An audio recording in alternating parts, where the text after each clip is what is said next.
శ్రీరామాయ నమః.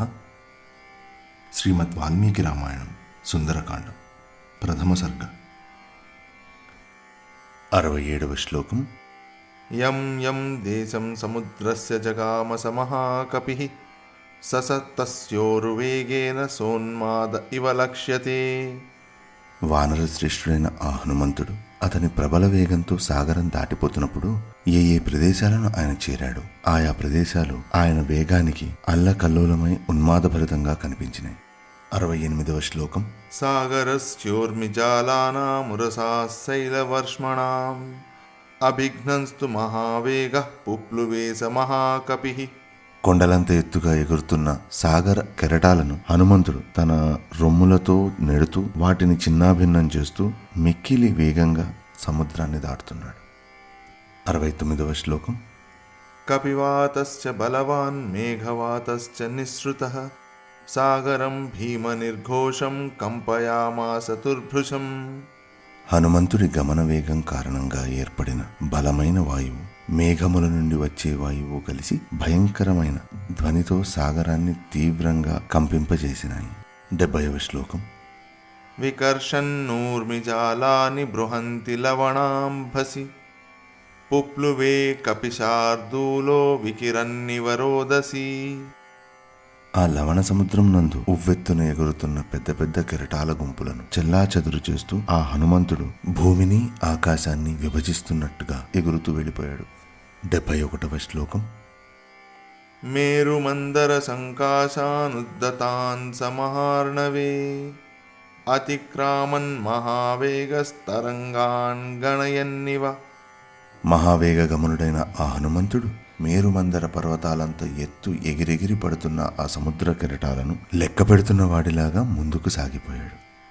72వ శ్లోకం. తస్య వేగ సముద్ధూతం జలం సజలదం తదా అంబరస్థం బిభ్రాజం శారదాభ్రమివాతతం. అప్పుడు ఆ హనుమంతుని వేగముచే మీదికి చిమ్మబడిన సముద్ర జలము ఆకాశమునందంతటను వ్యాపించి జలముతో కూడిన తెల్లని శరత్కాల మేఘంలాగా విలసిల్లింది. 73వ శ్లోకం. తిమినక్రజుషాః కూర్మా దృశ్యంతే వివృతాస్తదా వస్త్రాపకర్షణేనేవ శరీరాణి శరీరిణాం. హనుమంతుడి వేగం కారణంగా ఎత్తైన తరంగాలు ఏర్పడడం కారణంగా సముద్రపు జలం అటు ఇటు అయిపోయి అందు ఉన్న పెద్ద పెద్ద తిమింగళాలు, మొసళ్ళు, పెద్ద పెద్ద చేపలు, తాబేళ్లు కనిపించినాయి. అది ఎలా ఉందంటే వస్త్రము తొలగిపోయిన మానవ శరీరం ఎలాగైతే కనిపిస్తుందో అలాగే సముద్రంలో ఉన్న జీవరాశులన్నీ కనిపించినాయి. 74వ శ్లోకం. ప్లవమానం సమీక్షాద భుజంగా సాగరాలయా వ్యోమ్నితం కపిశార్దూలం సువర్ణ ఇతి మేనిరే. సముద్రంలోని సర్పాలు ఆకాశంలో ఎగురుతున్న హనుమంతుడిని చూసి అది గరుత్మంతుడేమో అని భయపడినాయి. 75వ శ్లోకం. దశయోజన విస్తీర్ణ త్రింశద్యోజనమాయత ఛాయావానరసింహస్య జలే చారుతరాభవత్. సముద్ర జలముపై పడిన ఆ హనుమంతుడి నీడ 10 యోజనముల వెడల్పు, 30 యోజనముల పొడవు కలిగి సుందరంగా కనిపించింది. 76వ శ్లోకం. శ్వేతాభ్రఘనరాజీవ వాయుపుత్రానుగామిని తస్య సా శుశుభే ఛాయా వితతా లవణాంభసి. ఆ సముద్ర జలమందు విస్తరించి ఉండి హనుమంతుని వెంబడించుచున్న ఆయన నీడ తెల్లనైన మేఘములు పెద్ద వరుస వలె ప్రకాశించుచుండెను. 77వ శ్లోకం.